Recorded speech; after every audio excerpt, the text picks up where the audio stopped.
আমরা জাতীয় সংসদের অধিবেশন আহ্বান নিয়ে কবে করা যায় আলোচনা করেছি। এটা নির্ধারণ হয়েছে যে রাষ্ট্রপতি অধিবেশন আহ্বানের যে প্রজ্ঞাপন সেটা যেদিন সেশন হবে তার 15 দিন আগে কমপক্ষে প্রজ্ঞাপন করতে হয়। তো এই সামারিটা জাতীয় সংসদ সচিবালয় থেকে মাননীয় প্রধানমন্ত্রীর দপ্তর হয়ে রাষ্ট্রপতি অধিবেশন আহ্বান করবেন, সেই মতে প্রধানমন্ত্রীর পরামর্শ ক্রমেই সংসদ অধিবেশন আহ্বান করবেন রাষ্ট্রপতি।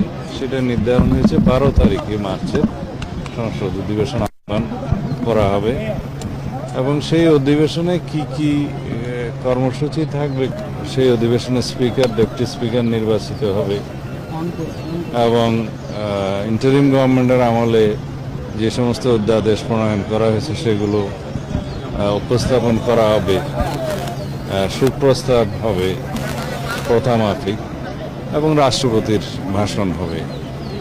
আর অন্যান্য যে সমস্ত বিষয় থাকবে সেগুলো পার্লামেন্টের রেগুলার যেগুলো জব সেগুলো হবে।